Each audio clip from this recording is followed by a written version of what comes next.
So I was trying to stock Triad Wars games, and I came across this game between Seto and Forky, and I just wanted to talk about it a little, specifically in terms of Seto's weak corner play, because I've called Seto the master of the weak corner, and he regularly makes moves in weak corners that are evidently strong.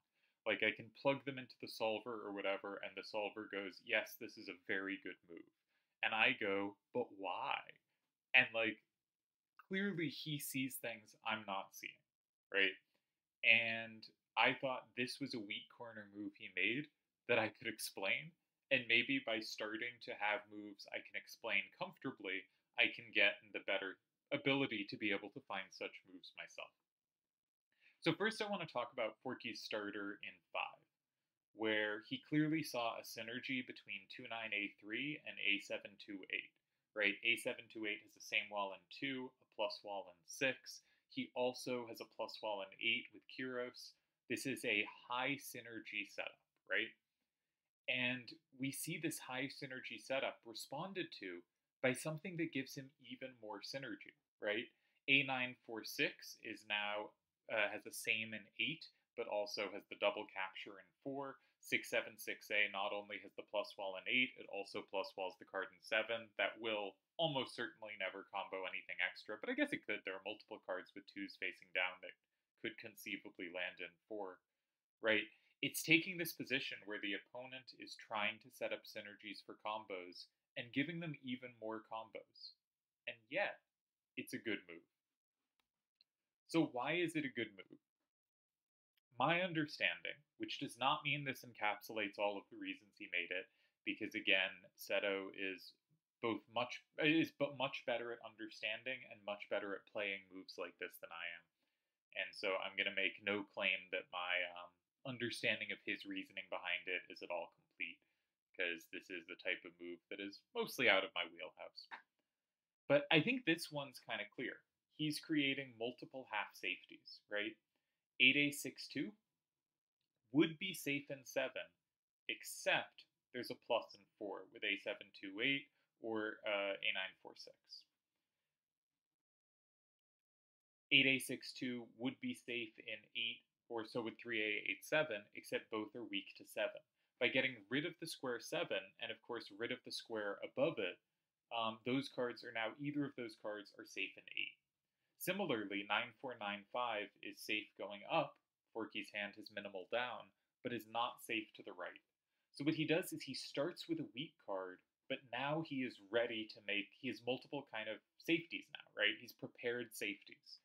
He's prepared 9495 landing in 4, or 8A26, or 3A87 landing in 8.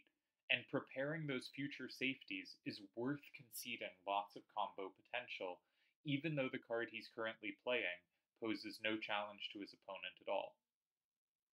I think an important touch here is if you look at which cards Forky can play in 8, if A946 ever lands there, and Seto still has 9495 in his hand, which he will, because he also created 7976 could go in 4, for instance. 9495 and 9 would be safe. If A728 goes in 8, Seto can combo that. Same with 675A or 676A. So he's sort of doing something a little similar to Akiyama. He's saying, you have ways you can attack this, but you can't actually take them. And I have ways I can build out. The threat is 7976 and 4, right? That would be safe. And there's not good ways to play an 8. So it very clearly, it's a move that doesn't do anything, right? Like it does almost nothing. It's a weak corner. It is easily captured. Forky has a down weakness, and yet Seto played a move that Forky could easily take, right? And to me, that's intuitively like a bit strange. Note also that 9495 has combo potential against any card Forky could play in 4, so Seto really does control the space near it nicely, even though it's easily capturable. But he also creates his own threats around it. And it turns out this is a really powerful move. I think the solver said out of the 28 moves Forky could play here, I think 6 of them tie, which is, not the lowest count, but is pretty low for this point in the game. And I also think sometimes the pure number can be misleading because if the position is very concrete, right? Say there are cards in 1 and 2, and I tell you there are only 6 ties. Well, probably some of them are in 4 or some of them are in 3. They're in like the obvious squares to look. If there are 6 ties in those positions, it's usually not very dangerous. If there are 6 ties in a position like this, it's usually very dangerous because the good moves could be in any square, and it is hard to efficiently calculate everything. So maybe like when you see these structures, you think, okay, I should go in 3 and set up the slash. But there's a perfectly good chance none of the 6 moves are in 3, right? Maybe you think I should go in 2 or 6. There's a perfectly good chance none of the ties are in 2 or 6. And if they are, that's still 8 moves to sift through, and it can be really hard to differentiate them. So I think these positions, when there's only 6 ties, are some of the most dangerous positions. And this is sort of why I also think that fundamentally a card in a corner and a card in the center, because so many options are possible, is one of the best ways for either side to play for a win. Usually from the move order, say 7 and then 5 rather than 5 and then 7 when in open. But I do think if you think you can outplay your opponent, this gives you room to do so, but it also takes on a lot of risk, right? So Forky ends up playing this game, I think, in a very interesting way as well, where Forky is going to go for maximum combo potential. He's going to play it a bit like you might play a closed game, where you have this combo play around the card in 5, and you're going to maximize it. And so Forky goes in 1. And it turns out this move loses. Seto has already picked up the card to make his move because it can be hard to screenshot Seto or Akiyama games because they regularly move too quickly for me to grab the positions. But 7976 goes in 4. This is the only winning move. Note that Seto kept the cards that were valuable in the positions we had considered. Right, 3A87 or 8A26, we know Forky can't deal with those 10s to the right. 9495 we know has some capturing potential, and Forky can't deal with the 9 facing up. So he's keeping the cards that are most useful. Also, his threat was kind of to go in 4 anyway. So you might say Forky going in 1 gives up 4 for free, but 4 was going to be given up for free regardless. This wasn't one of the ties, but it's also not a move I have a big problem with, right? I can understand why it was done. I don't think it was some like horrendous mistake. Seto goes in 4, and I just want to say, Seto makes this move and instantly gets a winning position. It's a really powerful weak corner, and you can look at Forky's hand and be like, okay, we have combo play against those 7s, so we want them to be going left because we can hit those numbers from behind, and they have a problem going down. But if you look at the position and think they have a problem going down, isn't the instinct to play something like 7976 and 7, right? Something that immediately says you can't take it. And that's not what Seto does. Seto keeps the 7976, which could be a potentially valuable card with its 7 up. Instead, he sets stuff up while using a much weaker card, because the 366A does not line up near as usefully, right? The 3 is one of the few numbers that Forky's hand can take, and its other numbers are not all that relevant to places where Seto has Forky beat and can grab safety. So I think this is a very interesting move and very emblematic of a way that Seto plays so effectively and instantly gets a winning position.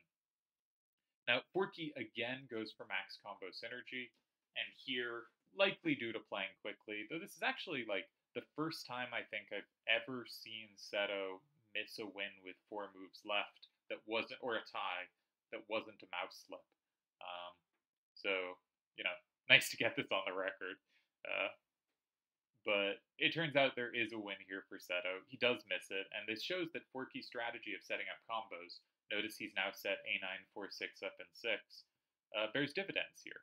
After Seto takes 2, the obvious move, Forky, I didn't get the screenshot, but Forky plays Ward in 9, and A9, 4, 6's huge combo power gets the tie. After either move in 8. So nicely held by Forky in the end. I think from a lost position, he did a good job of complicating and creating, again, combo synergies. I always like players who focus on combo synergies. It's not really how I play, and I think it comes with clear costs in that it can be quite inspecific to the position. But it's fun to see, and it paid off well here, holding a tie against, you know, one of the greatest. But we can go back a sec and say, where is the win? So if we look at moves in 2, um, either 3a87 or 8a26 can go comfortably in 2, but both are met by this ward in 9 move. And the problem is a946 will combo through 5 to pick up anything you do.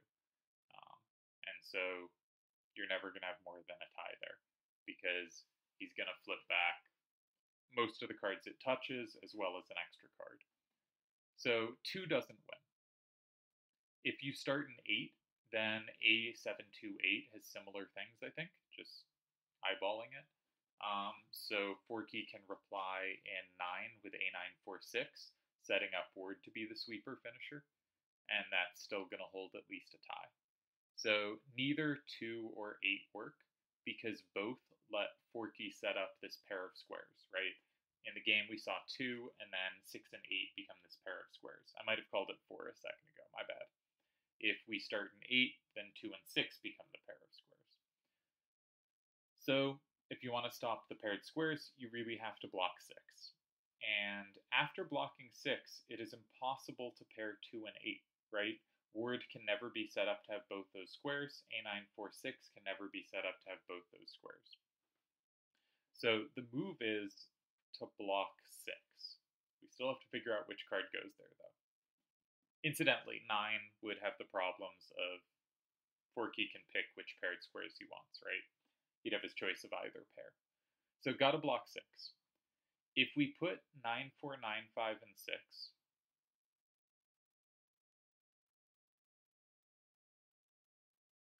then I believe ward lands in 2, which is gonna flip 1, 5, 6, and thus 3 via combo, right? And you can combo back in 8 with 3a87, but that flips too much because a946 is the plus wall on the 9 facing down, which means it's going to flip 6, which is going to flip 3, which is going to flip 2, which is going to flip 1, and we have a tie. So 9495 doesn't work. What about 8a26? All right, 8a26 makes it 7-3. And if in the same line you go ward in 2, you flip everything, but now you lose to 3a87 in 8. However, ward also has the plus wall in 9. So there's the question. Could you leave open, could you say ward has 2 and 9, so I'll go in 8 and leave open ward's, both of ward's combos? But the problem is going in 8 already combos everything. And so when you go in 8 with a946, that's going to flip everything but 4. And Seto can now go 3a87 in 2, flipping 1 and 3, but not comboing 5, which means 6 never flips, which means ward and 9 can't combo. So 8a26 and 6 is the win. And I think a very neat win. One of those, the way to block combo potential is to remove paired squares, right? Is to make sure you don't have both squares on the same card for your last turn. And I think Forky's way of playing it was a really nice try to get a tie, probably the best try, because he has lost after Seto goes in 4. Going in 3, I think, was the best try to get a tie, and very tricky to find the win here. So I quite like this game for both players. The thing I really wanted to focus on was trying to understand Seto's weak corner play here, because, you know, my instinct would be something like 7-9, 7-6, and 7, saying you can't take this from 4, and if you take this from 8, I have combo play. But my next move will be harder to play, I think, because he's kind of getting the same thing, but using a card that isn't very good. And I think that's it's a really interesting way of, he sees he has partial safeties, but he can set them up to be full safeties, and he can do that with a card that never would have those safeties on his own. And he does this even though he's on second turn and is conceding a ton of combo potential. And it's still a good move.